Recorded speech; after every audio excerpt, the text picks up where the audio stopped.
Eh bien, bonjour à toutes et à tous. Aujourd'hui, on se trouve dans une nouvelle vidéo qui change à nouveau encore.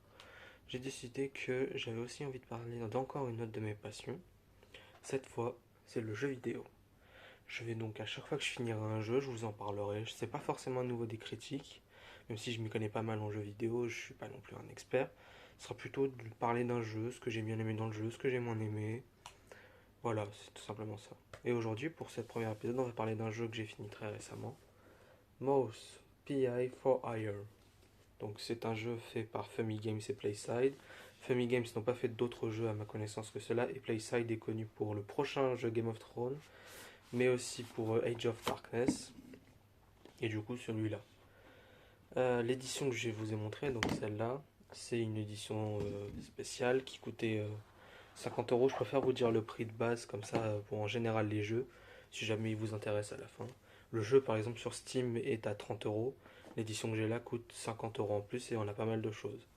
Déjà, on a un poster avec d'un côté la carte.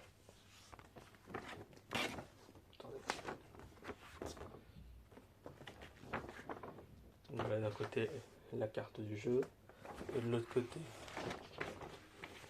le plan du revolver de base. Voilà. Ensuite, on a des petites cartes postales qui représentent des endroits dans le jeu que vous reconnaîtrez si vous y jouez.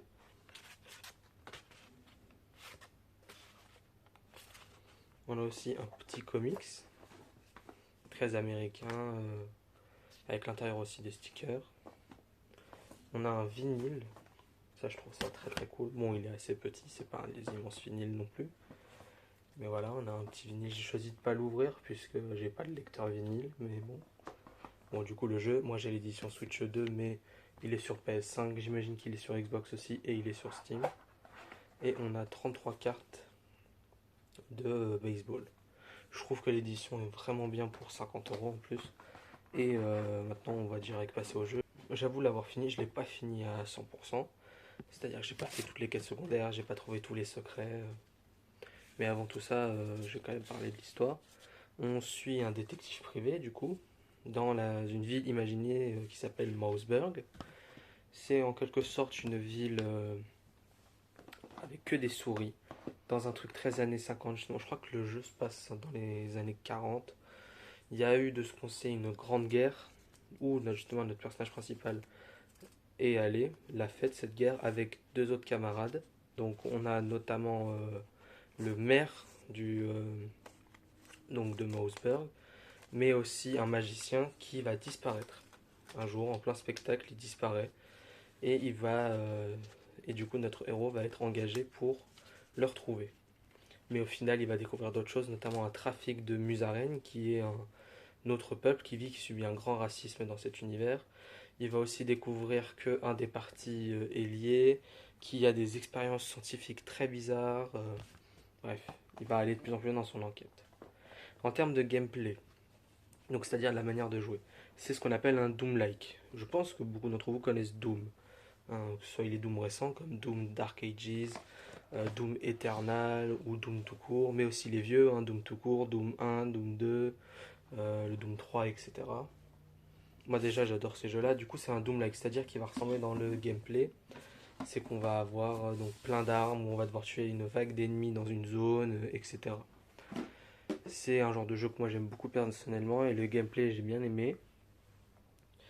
L'histoire du coup était franchement intéressante et le côté enquête, j'adore les enquêtes, que ce soit dans les films, dans les jeux vidéo et tout. Et ici je trouve que c'était bien fait, on récolte nous-mêmes les indices au fur et à mesure. On peut ne pas tous les trouver d'ailleurs, parfois il faut qu'on fouille nous-mêmes, en plus de devoir trouver des secrets dans le jeu. Alors les secrets en tant que tels c'est des pages de comics, justement le comics qu'on a là on peut l'avoir aussi dans le jeu. Des pages de journaux qui révèlent un peu justement ce qui se passe dans l'univers, ce qui s'est passé dans le passé.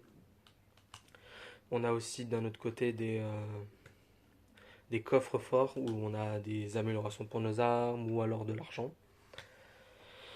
Donc voilà, donc j'aime beaucoup le gameplay parce que j'adore les jeux Doom de base, notamment les trois derniers, même si j'ai pas fini Dark Ages.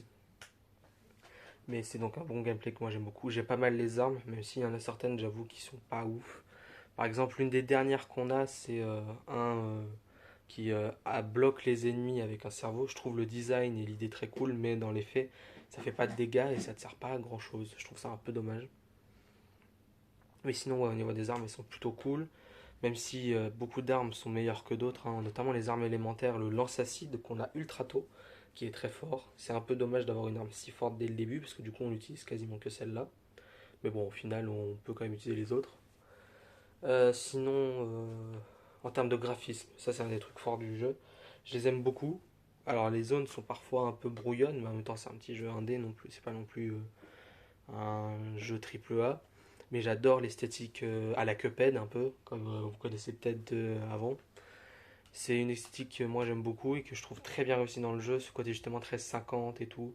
J'aime bien les zones du jeu, même si certaines sont un peu moins bien. Par exemple, j'aime pas trop la zone du port, que je trouve pas très recherchée et pas ouf. Par contre, j'aime beaucoup les zones du cinéma, par exemple, ou la zone dans l'asile, qui était franchement très cool et imaginatif. C'est un plutôt bon jeu, c'est pas le meilleur jeu de l'année, mais c'est franchement bien. J'invite à y jouer. C'est un jeu qui se fait, qui en plus a un bon temps. Je crois que j'ai mis environ plus de 20 heures à le finir, donc c'était pas très compliqué. Et puis en plus, oui, le jeu est pas non plus très dur. Parfois, il y a des moments un peu plus durs. Ouais, il y a certains moments par contre qui sont un peu plus chiants. Je pense notamment dans le dernier niveau, il y a un passage avec des avions qui est chiant. Le parcours est pas si ouf par contre. Ouais, ça c'est un peu le point. Pas le point fort du jeu, c'est le parcours est pas ouf. T'as des trucs intéressants, des trucs un peu même classiques en fait au final, comme par exemple pouvoir marcher sur les murs en allant vite comme ça, grimper, planer, etc. Mais c'est pas si fou, je trouve du moins personnellement. Euh, Enfin bon voilà, ça va déjà être la fin du coup la critique. J'espère que cette vidéo vous aura plu. Il y en aura d'autres moins fréquemment que les films, puisque bah, finir un jeu ça met plus de temps. Mais il y en aura de temps en temps. Je vous invite à aller voir les vidéos précédentes, que ce soit ma critique sur la massacrologie de Deadpool en comics ou encore ma critique sur le film Jim Queen. On se retrouve dans une prochaine vidéo. N'hésitez pas à vous abonner, à liker et à aussi aller suivre mon Letterboxd pour suivre les films que je regarde. Et je vous dis à une prochaine vidéo. Au revoir.